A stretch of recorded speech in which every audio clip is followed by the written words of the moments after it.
माऊली संत ज्ञानेश्वरांची जीवनकथा। आपेगाव नावाच्या एका सुंदर गावात विठ्ठलपंत आणि रखुमाबाई राहत होते।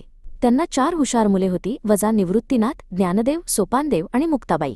ज्ञानदेव लहानपणापासूनच खूप शांत आणि तेजस्वी होते। ते नेहमी आपल्या भावंडांसोबत खेळत आणि शिकत असत। त्या काळी काही लोक जुन्या विचारांना चिटकून होते। त्यांनी विठ्ठलपंत आणि त्यांच्या कुटुंबाला वाळीत टाकले। मुलांचे खूप हाल झाले, पण त्यांनी कधीही धीर सोडला नाही। आई-वडिलांनी आपल्या मुलांच्या भल्यासाठी देहत्याग केला। आई-वडिलांच्या मृत्यूनंतर 4ही भावंडे पैठणला गेली। तिथल्या विद्वान पंडितांकडून शुद्धीपत्र मिळवणे हा त्यांचा उद्देश होता।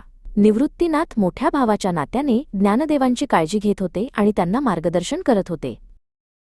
पैठणमध्ये काही लोकांनी ज्ञानदेवांची परीक्षा घेण्यासाठी एका रेड्याकडे बोट दाखवून म्हटले, जर तू इतका ज्ञानी आहेस तर या रेड्याच्या मुखातून वेद वदवून दाखव।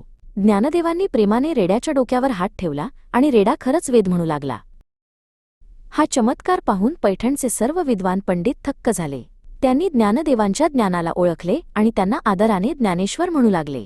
त्यांनी मुलांना शुद्ध करून समाजात मानाचे स्थान दिले।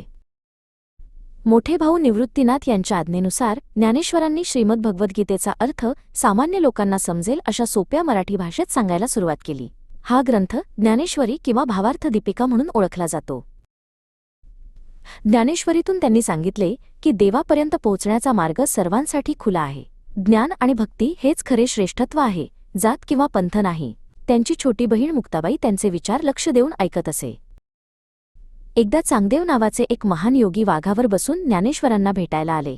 त्यांचे स्वागत करण्यासाठी ज्ञानेश्वर आपल्या भावंडांसोबत एका निर्जीव भिंतीवर बसले होते आणि त्यांनी त्या भिंतीलाच चालण्याची आज्ञा केली। यानंतर 4ही भावंडांनी तीर्थयात्रा केली। त्यांनी पंढरपूरला जाऊन विठ्ठलाचे दर्शन घेतले। त्यांनी अभंग रचले आणि लोकांना प्रेम, समानता आणि भक्तीचा सोपा मार्ग शिकवला।